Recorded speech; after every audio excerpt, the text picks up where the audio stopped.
Fala galera, tudo bem? Eu sou o Felipe Ramos e este é o podcast Boto Fé Nesse Som, o episódio de número 14, o segundo após a nossa volta. Primeiramente, quero agradecer a todos que ouviram e compartilharam o nosso último episódio. É muito importante que você recomende aos amigos para a gente furar essa bolha das redes sociais. Os novos episódios agora saem todas as quintas-feiras. Não deixe de assinar o podcast Boto Fé Nesse Som na plataforma de sua preferência. Se a sua plataforma permite comentários, permite avaliações, como na Apple Podcasts, não deixe de fazer isso também, é importante pra gente. O podcast agora também está no YouTube, para você que é iniciante com podcasts, conhece um amigo que ainda não ouve podcasts, passa o conteúdo no YouTube que eu acho que vai ser melhor. Depois, se ele gostar, se ele começar a se acostumar com essa nova mídia, ele passa para uma plataforma melhor. A conversa de hoje é com Felipe Puperi, ex-vocalista da banda Wanabijalva, banda gaúcha. E hoje ele está com um projeto solo, Tágua Tágua. Ele lançou vários singles ano passado, singles e EPs, e já recebeu uma boa recepção da cena. Essa entrevista foi realizada ainda em 2018, mas por probleminhas que aconteceram comigo, lancei só agora.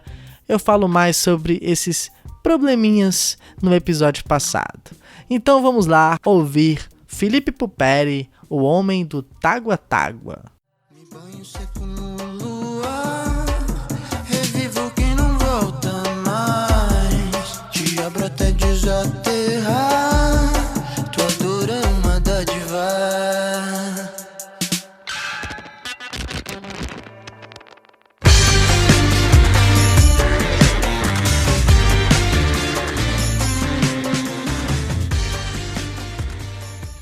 O podcast Boto Fé Nesse Som vai conversar com o Felipe Puperi, o homem do Tágua Tágua. Felipe Puperi, um prazer receber você aqui. Muito obrigado mesmo por atender nosso convite. E aí, tudo maravilha? Belezura. Primeiramente, Felipe, eu quero saber de você como é que veio esse nome, Tágua Tágua. Então, Tágua Tágua surgiu de uma viagem que eu fiz, na verdade, para uma cidade que é um povoado pequeno do Chile, do interior do Chile.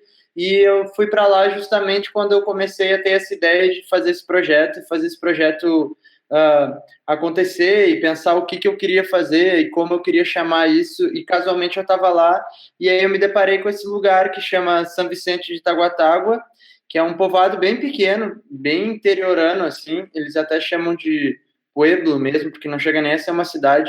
E lá tem um rio chamado Tágua Tágua, que eles me explicaram que foi uma das primeiras civilizações da América do Sul que pisaram aqui, foram para lá e chamaram já esse lago lá, esse rio de Tágua Tágua. Essa viagem influenciou nas suas composições? Eu acho que sim, de alguma maneira, porque acho que pelo menos para mim funciona muito isso. Toda viagem, ou todo lugar que eu saio de uma zona confortável, eu sempre consigo expandir algumas ideias, e para mim é muito fundamental, principalmente no meu processo criativo, é estar em movimento. Quando eu fico muito tempo no mesmo lugar, eu começo a bloquear. Então, eu estar naquele movimento lá e estar absorvendo coisas de lá, com certeza alguma coisa trouxe um reflexo no material. Não necessariamente uma sonoridade do Chile ou alguma coisa assim, mas às vezes, sei lá, uma paisagem, às vezes já leva sua cabeça para outro lugar para escrever sobre outras coisas. Você diz que já tinha a ideia do projeto. Quando e como você realmente começou o Tágua Tágua? Eu acho que basicamente foi uma evolução, assim, né? Não foi de um dia para a noite que eu tive a ideia, vou começar um projeto. Foi uma construção que foi acontecendo ao longo do tempo. Então, eu tocava numa banda que chamou Wanabijalva, que é de Porto Alegre, e a gente fez muitas coisas, viajou por muitos lugares, tocou em vários festivais por um longo tempo, por 7 anos. E só que era uma banda que cantava basicamente em inglês, não tinha nenhuma música em português. E aí chegou uma época que a convite de uma marca e tal, a gente teve uma proposta de gravar um single, só que teria que ser em português. E aquele momento foi um momento de transição, assim, onde eu comecei a pensar que eu queria explorar mais essas coisas e queria aprofundar mais a escrita também para o português e sentir mais próximo da língua, sabe? Mais a vontade de escrever em português. Então, talvez fazer aquela primeira música lá em português, porque é uma música que foi muito legal, a gente gravou em São Paulo, no estúdio da Red Bull, na Red Bull Station, e ela é uma parceria com o Curumim. Então ele tocou bateria e canta metade da faixa, assim, é metade metade.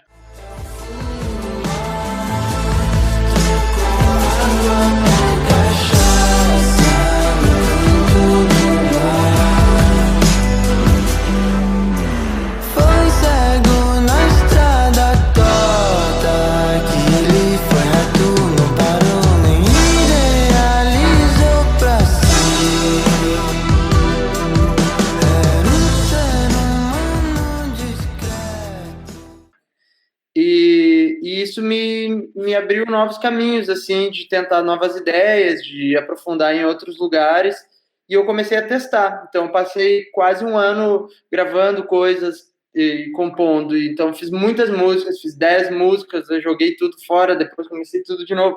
Foi um processo longo, assim, e aí, nesse meio do caminho, eu fui tentando deixar tudo mais sólido, começar a pensar quais eram as músicas que realmente faziam sentido dali. Eu fui me descobrindo também enquanto compositor nesse processo. A experiência com o Curumim te agregou alguma coisa nesse trabalho com Tágua Tágua? Mudou alguma coisa na sua cabeça após trabalhar com o Curumim? Olha, acho que talvez sim, porque eu acho que, como eu estava te dizendo antes das viagens, também acho que essas parcerias elas sempre acabam te levando para outros lugares. Acho que o Curumim, eu já gostava muito do trabalho dele, sempre admirei ele, e eu acho que ele, com essa troca, possibilitou também, porque a música foi mais inclinada para uma coisa brasileira, assim, em termos de ritmo, mas ele trouxe coisas que eram percussivas e coisas que eram muito legais de percussão junto com a bateria. Como foi ele que gravou bateria, ele gravou muito do jeito dele, ele ficou super livre para fazer, então tinham vários elementos percussivos juntos com a bateria, que ele tocava ao mesmo tempo. E talvez esse universo é um universo que me agradou bastante e me agrada bastante ainda hoje, tanto que o primeiro EP do Tágua Tágua, ele conta muito com percussão. Tem percussão para tudo que é lado, assim. Agora, tipo, no material novo já é um pouco diferente, sim, porque também deu uma evoluída, quis tentar outras coisas. Mas foi basicamente isso. Eu acho que de certa forma agregou, e eu continuo muito fã do Curumim, inclusive super gostaria de trabalhar com ele de novo em algum outro momento. Sobre percussão, já que você tocou nesse assunto, eu também tenho uma pergunta para fazer sobre isso. No primeiro EP, você fala no primeiro EP. No primeiro EP, você procurou colocar percussão. Mas entre as últimas músicas que você lançou, tem Dádiva. E ela também começa com percussão, né? Ela começa com percussão. Exatamente. Eu acho que, assim, Dádiva, diferente do primeiro EP, eu acho que todo esse EP, na verdade, ele tem mais elementos eletrônicos, assim, que é o que diferencia um pouco. Acho que o primeiro EP é um pouco mais orgânico, no sentido de são bem percussões orgânicas e não é misturado junto com beats. Dádiva já é uma música que é um beat misturado com percussão. Então ele já transforma num universo um pouquinho diferente. Como é que ficou o Anabijalva nessa história toda?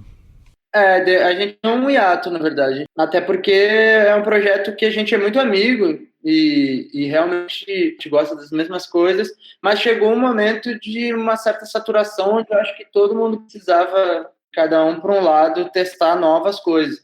Para quem sabe um dia a gente se juntar de novo e fazer algum material depois de todo mundo ter rodado com outras experiências. Além desse som mais brasileiro, o que você destacaria de diferença entre o Felipe Puperi da banda para o Felipe Puperi da carreira solo com Tágua Tágua? Eu acho que existe uma diferença grande entre trabalhar sozinho e trabalhar em uma banda. E eu acho que essa talvez seja uma das principais diferenças do Felipe no Tágua Tágua e do Felipe no Anabijalva. Acho que o Anabijalva eu já compunha muitas coisas lá, grande parte das músicas, mas era sempre em âmbito muito coletivo, assim. Então, muitas vezes eu tinha uma ideia, por mais que ela fosse quase do início ao fim, a gente debatia muitas ideias, precisa chegar em consensos em lugares em comum, E isso é muito válido, eu acho muito rico. Depois de estar fazendo agora um formato bem diferente, de jeito de trabalhar, eu acho muito rica essa troca com as outras pessoas. Mas, às vezes, você tem que abrir mão de algumas coisas que você super gostaria de fazer, ou acredita em bem do todo, né? De tudo funcionar, e da banda andar, e das pessoas todas da banda gostarem da música. No Tágua Tágua não tem isso, eu sento e faço as músicas inteiras sozinho, do início ao fim. E aí, tipo, tudo isso facilita, inclusive, o processo, sabe? É um projeto que ele flui mais, ele é mais rápido, ele é mais dinâmico, porque depende só de mim. O que você ouve? O que te marca nessa fase de concepção do Tágua Tágua? Cara, na verdade, eu escuto muita coisa, das mais variadas possíveis, assim. Então, eu escuto coisas que são bandas minhas, tipo, do coração da vida inteira, que, tipo, Wilco, Neil Young, que são bandas que tu vê, não tem tanto a ver com o que eu apresento no resultado final, mas são as bandas, talvez, uns dos artistas que eu mais gosto, são super folk, mas não tem tanto a ver. Eu circulo por muita coisa brasileira dos anos 60, 70 também, que eu gosto um monte, sabe? Então, bom, desde os clássicos ali, Tim Maia, enfim, gosto muito também de coisas atuais e contemporâneas que eu vou escutando. Olha, é difícil citar alguma referência ou alguma coisa que mexeu muito comigo a ponto de ser uma inspiração direta, sabe? É uma tanta mistura de coisas. Eu acho até por isso que no Tágua Tágua fica difícil de definir exatamente que é, sabe? Que estilo que é exatamente sonoro, justamente por essa mescla. Vai ter uma coisa que é uma sonoridade de sintetizador, que é super mais contemporânea, umas coisas de psicodelia que talvez faça sentido dos anos 2000 e, sei lá, 12 para frente. E aí você vai pegar e tem coisas que são super mais populares, tem coisa de soul dos anos 70, tem coisa do Tim Maia Racional ali, por exemplo, que são influências, tem coisa de Mutantes, tem umas guitarras fritas, tipo a lá Mutantes, assim, então tem vários caminhos, sabe? Eu gosto muito das produções do Dan Auerbach, do Black Keys. Eu gosto muito da forma como ele produz, ele produziu algumas músicas até de outros artistas pop, e eu gosto muito da cara como ele consegue transformar, tirar daquele lugar industrializado, assim, sonoro, e conseguir botar coisas mais textura, sonoridade. Porque como eu trabalho com produção, também eu fico muito em cima disso, assim, né? De caçar os sons, de achar as texturas, o som da guitarra, o som da bateria. Hoje eu vim pro trabalho escutando Tágua Tágua. E são músicas gostosas de se ouvir. Tem uma vibe pra cima, sabe? Você procurou fazer um trabalho mais animado, mais empolgante, uma vibe mais pra cima? Então, eu quis porque eu me considero um pouco melancólico, assim. Então, quando eu escrevo as letras, elas têm uma carga que às vezes é um pouco pesada, sabe? E eu procurei, assim, mais, principalmente nesse início do projeto, assim, que são os 2 EPs e os singles que tem disponíveis, eu sempre quis jogar, de alguma certa forma, isso de uma forma um pouco mais esperançosa, um pouco para frente mesmo, e não no sentido de uma fossa absoluta, né? Porque se fizesse uma coisa muito densa, já somada com letras e assuntos densos, ia ficar um troço, uma fossa, assim. Mas é um desafio para mim. Eu tenho vontade de pegar um dia e fazer uma música e assumir que ela é aquilo ali que a letra está dizendo, pisar no buraco e, sabe? Tipo, de repente, um dia eu vou conseguir fazer isso. Você acha que o Tágua Tágua e essa música que não vai pro lado melancólico equilibra o Felipe melancólico? Acho que equilibra um pouco, acho que ajuda. Ajuda e também ajuda várias coisas. Eu acho que ajuda a passar as mensagens que elas não são tristes de certa forma. Elas poderiam ser vistas, essas mensagens melancólicas que estão por trás das músicas, elas poderiam ser vistas como uma coisa triste. Mas eu acho que elas acabam sendo vistas muito mais como uma transformação e uma positividade a partir dessa melancolia, por causa também de como as músicas se apresentam, pelos andamentos, pelo o cuidado dos beats, dos arranjos.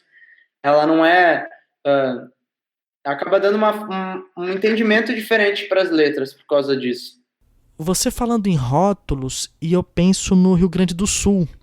E o seu rock, já bastante conhecido no Brasil inteiro, bandas como Cachorro Grande, Humberto Gessinger, enfim. Você procura fugir disso, desse estereótipo? Os gaúchos ainda esperam, lá no Rio Grande do Sul ainda espera que você faça esse rock mais parecido com os anos 90, os anos 80? Então, eu acho que isso mudou bastante nos últimos anos, assim, no Rio Grande do Sul, principalmente em Porto Alegre ali, que era realmente a gente teve essa época dos anos 80, que foi muito forte isso, e até entrando nos anos 90 também, que era o rock tomava conta, né, a gente vê várias bandas assim na cidade, e acho que foi mudando com o tempo, sabe, os anos 2000 e toda, eu acho que quando chegou esse lance da internet, todo mundo está muito mais conectado. Acho que isso foi caindo um pouco. Ainda tem bandas que se sustentam, se baseiam mais nesse lance do rock, que tentam, enfim, tentam criar a partir disso, dessa estética, mas eu vejo a coisa mais dinâmica. Se a gente for parar para pensar, as últimas bandas que conseguiram movimentar mais coisas em Porto Alegre, elas não são desse. Elas não se encaixam nesse rótulo de rock gaúcho. É Jingle Bells, que toca bastante pelo país, e é um disco muito mais pop e é mais próximo de música brasileira. Uh, Mesmo o Ana Bijalva, que não tinha a ver com rock gaúcho, já era uma coisa diferente. Apanhador Só, que nunca teve a ver com esse rótulo de rock gaúcho. Muita coisa legal surgindo, tem o Ian Ramil, o Thiago Ramil, que também vão para outro lado de composição, agora o Poti, que é um artista novo de lá, muita gente legal surgindo que eu acho que não se enquadra nesse rótulo. Acho que ainda tem um público que cresceu e ficou muito acostumado com isso, que quer ouvir isso e que só procura isso lá. Então tem muito esse público para esse tipo de som lá ainda.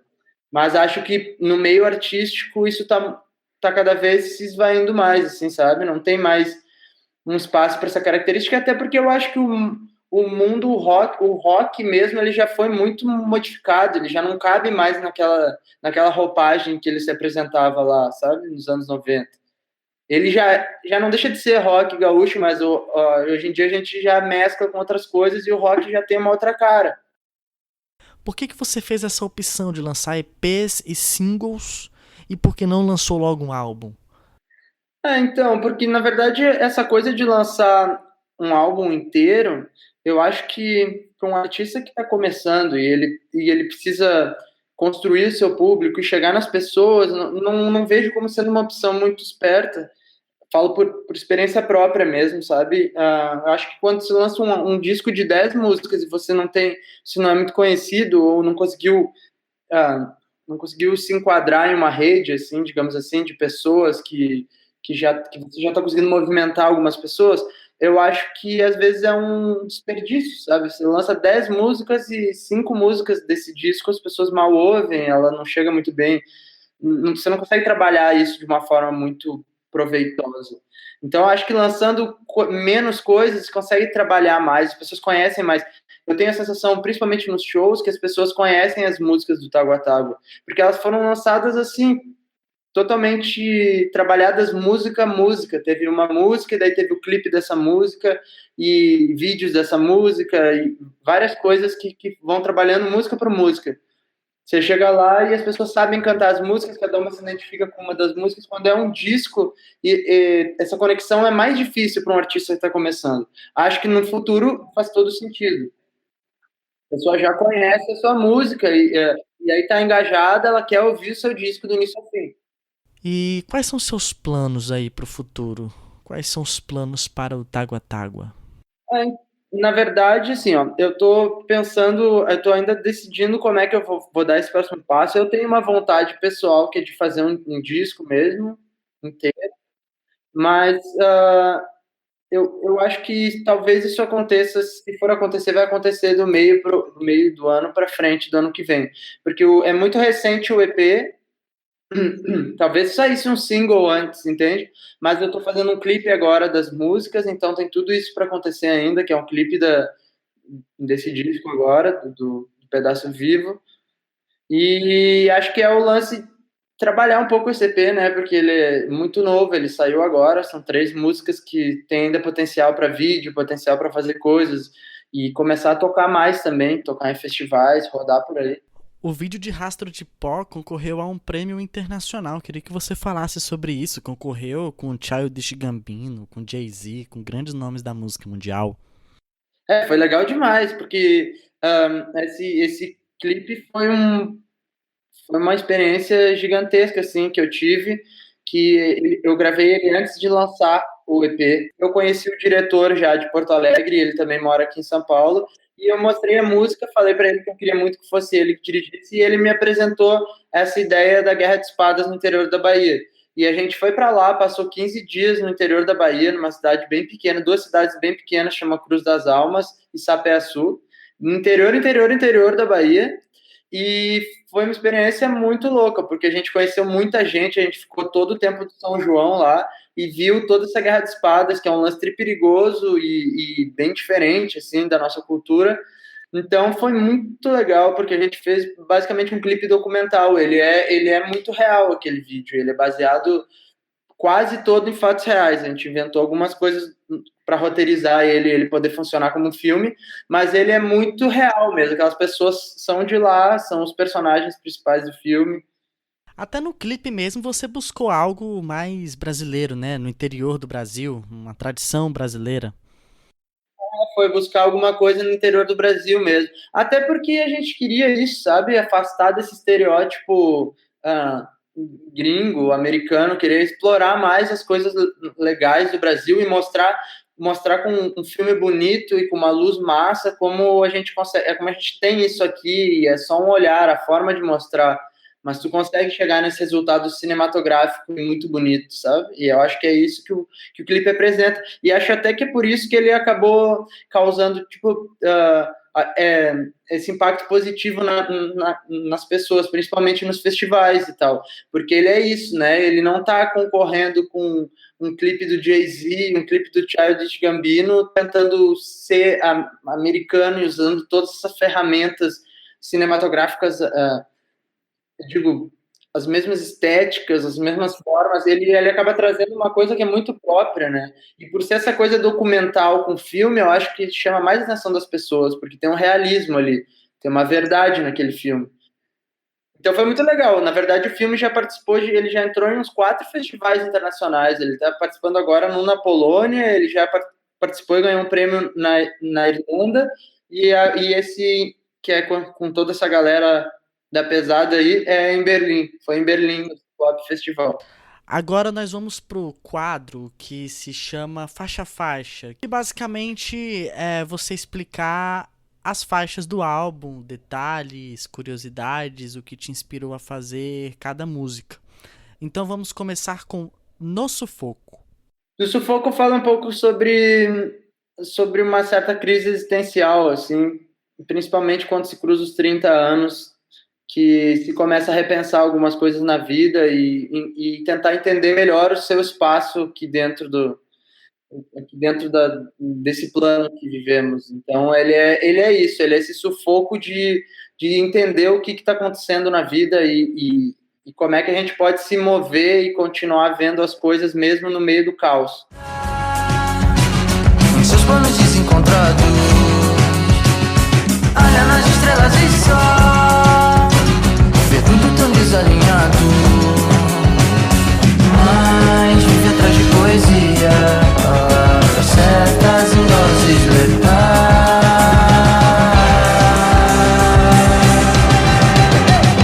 Vai tramando, faz esforço pra lembrar. Rastro de Pó. Rastro de Pó é uma música um pouco mais sobre a simplicidade, sobre botar o pé na terra, sobre ver as pessoas se enxergarem do mesmo lugar, sobre a esperança de se admirar quem que se é e o potencial que as pessoas têm em qualquer circunstância de conseguirem as coisas, conseguirem ser felizes, conquistar seus objetivos. Ela é basicamente sobre isso.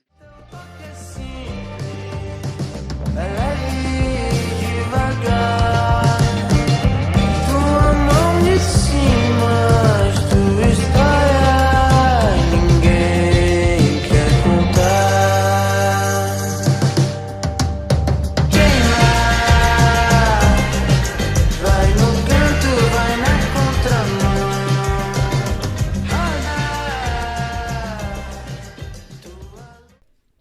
Nada Demais. O Nada Demais é uma música que é mais focada em relacionamento, ela é mais um término de relacionamento onde uma pessoa tem que aceitar que para seguir evoluindo ela precisa deixar a outra voar e só assim elas vão conseguir chegar em passos mais adiantes, se libertando uma da outra.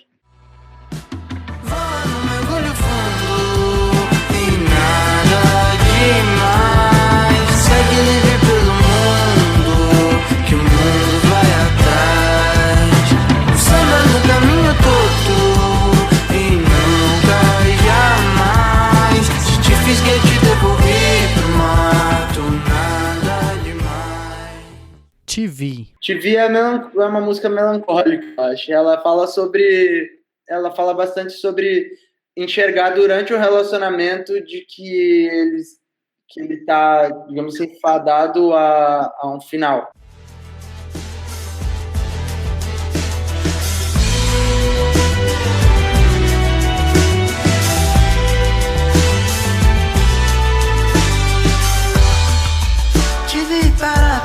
Tentar em vão, te equilibrei no olho do furacão, te vi até esfumaçar a visão, te derrubei, te recolhi do chão.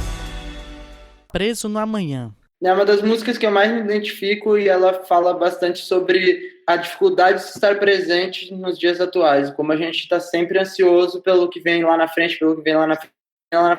e a gente acaba esquecendo de viver os momentos que é tudo que a gente tem, né? Que é o agora. Eu vou me envolvendo na fumaça, sobre um momento não tem graça, é tipo um vento raso, meu anseio, já não existe agora, é devaneio.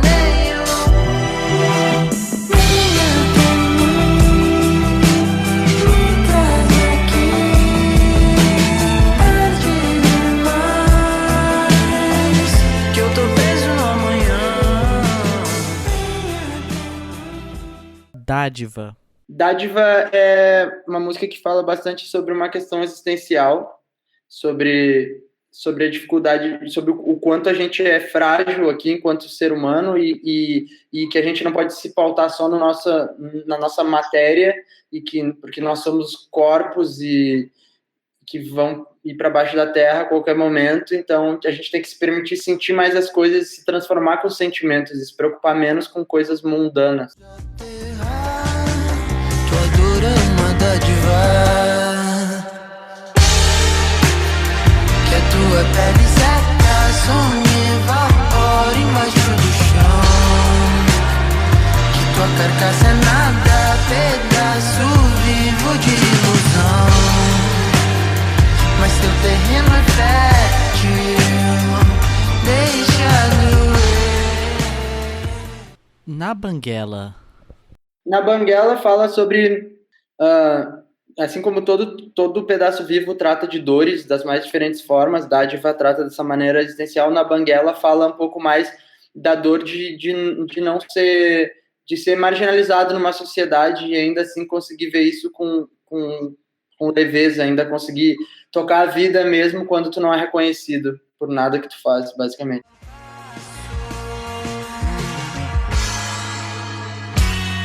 Ele não joga a toalha, se treme já não teme a batalha, enxerga a flor mais bela e amarela, a vida vai levando na banguela. E a última, Desatravessa. Desatravessa é a dor, como fala nas outras músicas, de uma forma bem sentimental de relacionamento que ele pode ser, inclusive, eu gosto de deixar aberto, não gosto de cercar tanto assim o que é o significado, até para as pessoas poderem se identificar, mas ela pode ser uma perda tanto de uma pessoa que se ama, quanto de uma perda de uma pessoa que se ama, digo, dentro de um relacionamento, ou ela pode ser uma morte. Pode ser vista dessas duas formas, que no fim do relacionamento, ele muitas vezes representa uma morte de alguma coisa. Me atravessa, feito uma lança. começa devagar, me leva junto nesse mar do desafogo. Desatravessar, tira esse nó que faz girar, me leva junto desse lar que já não é meu.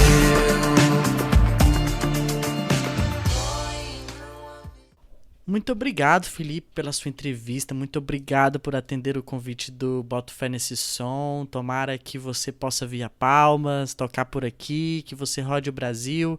Estamos ansiosos aí para o seu primeiro disco. Muito obrigado mesmo por atender o pedido do Boto Fé Nesse Som. Valeu. Valeu, eu que agradeço. Obrigado demais. É um prazer estar aqui participando e eu espero poder participar mais vezes, quem sabe com um show em Tocantins, né? Vai no canto, vai na contramão. Roda, tua luz é a escuridão. Chama, vai de canto, vai na multidão. Essa foi a entrevista com o Felipe Puperi, do Tágua Tágua.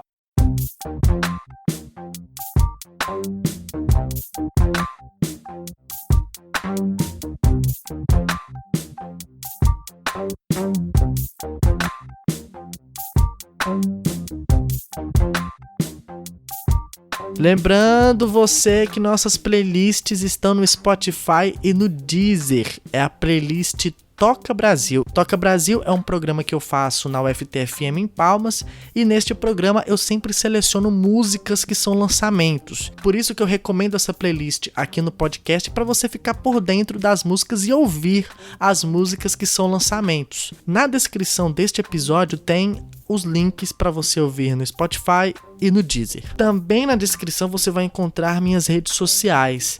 Eu peço para você me seguir principalmente no Insta e no Twitter. Nos stories do Instagram eu faço Drops, que é um programinha em que comento as últimas novidades da música. E no Twitter tem uma thread que eu faço toda sexta-feira comentando as músicas destaques da semana. Ainda tem o nosso grupo no WhatsApp, que também está na descrição deste episódio. Toda sexta-feira tem a lista de lançamentos da semana. E no próximo episódio do Boto Fé Nesse Som tem...